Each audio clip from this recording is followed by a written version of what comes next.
मध्य प्रदेश के जबलपुर जिले में मैहर माता शारदा का प्रसिद्ध मंदिर है। मानता है कि शाम की आरती होने के बाद जब मंदिर के कपाट बंद करके सभी पुजारी नीचे आ जाते हैं, तब यहाँ मंदिर के अंदर से घंटी और पूजा करने की आवाज़ आती है। कहते हैं कि माँ के भक्त आला अभी भी पूजा करने आते हैं। अक्सर सुबह की आरती वो ही किया करते हैं। इस मंदिर की पवित्रता का अंदाजा महज इस बात से लगाया जा सकता है कि अभी भी आला माँ शारदा की पूजा करने सुबह पहुँचते हैं। मैहर मंदिर के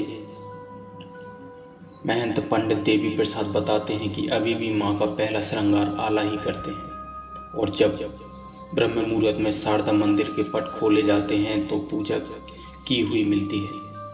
इस रहस्य को सुलझाने हेतु वैज्ञानिकों की टीम भी डेरा जमा चुकी है, लेकिन रहस्य अभी भी बरकरार है। दोस्तों, अब हम बताते हैं कौन थे आला। आला और उदल दो भाई थे। ये बुंदेलखंड के महोबा के वीर योद्धा और परमार के सामंत थे। कालिंजर के राजा परमार के दरबार में जगनिक नाम के एक कवि ने आला खंड नामक एक काव्य रचना की थी। उसमें इन वीरों की गाथा वर्णित है। इस ग्रंथ में दो वीरों को 52 लड़ाइयाँ लड़नी पड़ी थी। आखिरी लड़ाई उन्होंने पृथ्वीराज चौहान के साथ लड़ी थी। माँ शारदा माई के भक्त आला आज भी करते हैं माँ की पूजा और आरती। जो इस पर विश्वास नहीं करता वो अपनी आंखों से जाकर देख सकता है। आलाखंड में गाया जाता है कि इन दोनों भाइयों का युद्ध दिल्ली के तत्कालीन शासक पृथ्वीराज चौहान से हुआ था। पृथ्वीराज चौहान को युद्ध में हारना पड़ा था, लेकिन इसके पश्चात आला के मन में वैराग्य आ गया और उन्होंने संन्यास ले लिया था। कहते हैं कि इस युद्ध में उसका भाई वीर गति को प्राप्त हो गया था। गुरु गोरखनाथ के आदेश से आला ने पृथ्वीराज को जीवन दान दे दिया था। पृथ्वीराज चौहान के साथ उसकी यह आखिरी लड़ाई थी। मानता है कि माँ के परम भक्त आला को माँ शारदा का आशीर्वाद प्राप्त था, लिहाजा पृथ्वीराज चौहान की सेना को पीछे हटना पड़ा था।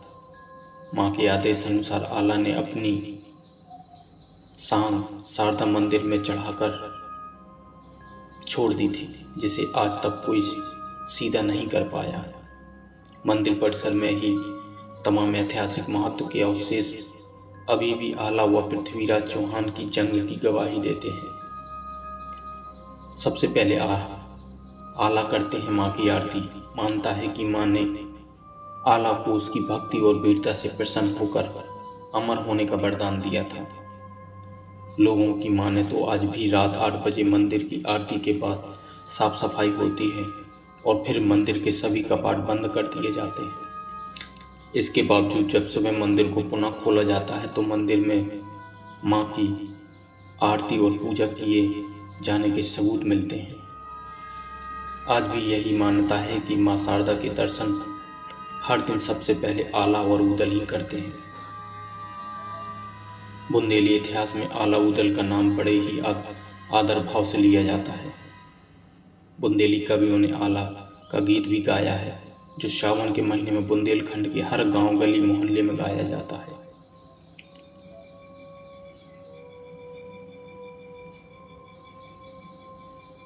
जैसे पानीदार यहाँ का पानी आग, यहाँ के पानी में सौर गाथा के रूप में गाया जाता है। यही नहीं, बड़े लड़ैया मुहावरे वाले खनक खनक बाजी तलवार आदि गीत यहाँ पर गाए जाते हैं। कहते हैं कि दोनों भाइयों ने ही सबसे पहले जंगलों के बीच शारदा देवी के मंदिर की खोज की थी। आला ने यहाँ 12 वर्षों तक माता की तपस्या की थी। आला माता को शारदा माई कहकर पुकारते थे, इसीलिए प्रचलन में इसका नाम शारदा माई हो गया। इसके अलावा ये भी मानता है कि यहाँ पर सर्वप्रथम आदि गुरु शंकराचार्य ने 9वीं और 10वीं शताब्दी में पूजा अर्चना की थी। माता शारदा की मूर्ति की स्थापना विक्रम संवत 550 में की गई थी। जनश्रुतियों के आधार पर यह कहा जा सकता है कि मैहर नगर का नाम मां शारदा मंदिर के कारण ही अस्तित्व में आया।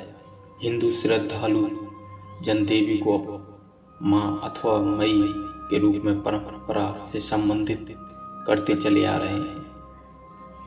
माई का घर होने के कारण पहले माई घर तथा इसके उपरांत इस नगर को मैहर के नाम से संबोधित किया जाने लगा।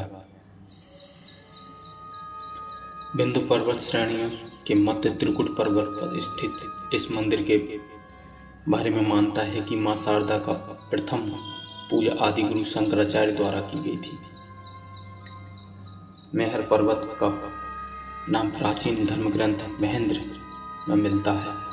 इसका उल्लेख भारत के अन्य पर्वतों के साथ पुराणों में भी आया है। मां शारदा की प्रतिमा के ठीक नीचे के ना पढ़े जा सके शिलालेख भी कई पहलुओं को समेटे हुए हैं। सन 1922 में जैन दर्शनार्थियों की प्रेरणा से तत्कालीन महाराज ब्रजनाथ सिंह जूदेव ने शारदा मंदिर परिसर में जीव बलि का प्रतिबंध कर दिया था। पिरामिड आकार का बना यह त्रिकुट पर्वत में विराजी मां शारदा का यह मंदिर 522 ईस्वी पूर्व का है। कहते हैं कि 522 ईस्वी पूर्व चतुर्दशी के दिन नरपल देव ने यहाँ सामवेदी की स्थापना की थी। तभी से त्रिकुट पर्वत में पूजा अर्चना का दौर शुरू हुआ। ऐतिहासिक दस्तावेजों में इस तथ्य का प्रमाण प्राप्त होते हैं। सन 539 ईस्वी पूर्व चैत्र कृष्ण पक्ष की चतुर्दशी को नरपल देव ने सामवेदी देवी की स्थापना की थी। प्रसिद्ध इतिहासकार द्वारा मां शारदा मंदिर को काफी अध्ययन किया गया। मैहर स्थित जन सूचना केंद्र के प्रभारी पंडित मोहनलाल द्विवेदी शिलालेख के हवाले से बताते हैं कि कंधिन के प्रतीत होने वाले 9वीं व 10वीं सदी के शिलालेख की लिपि न पढ़े जाने के कारण अभी भी रहस्य बना हुआ है। मैहर केवल शारदा मंदिर के लिए प्रसिद्ध नहीं है, बल्कि इसके चारों ओर प्राचीन धरोहर बिखरी पड़ी है।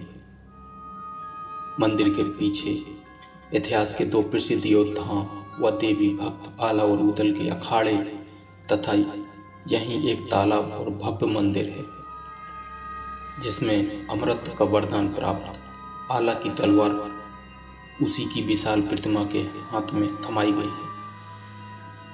इसके अलावा 1950 ईस्वी पूर्व चंदेल राजपूत वंश द्वारा बनाया गया गौला मठ मंदिर 108 शिवलिंगों का रामेश्वर मंदिर मदनपुर में राजा अमान द्वारा स्थापित किया गया हनुमान मंदिर अन्य धार्मिक केंद्र हैं।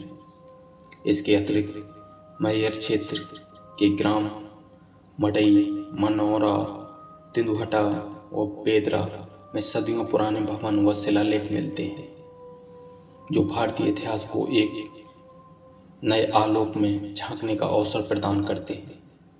शिव पुराण के मुताबिक बतेरा में ही शिव भक्त बाणासुर की राजधानी थी, जिसकी पुष्टि बदेरा के जंगल में जगह जगह मिल रही शिव मंदिर के भग्नावशेष व शिवलिंग मिलते हैं।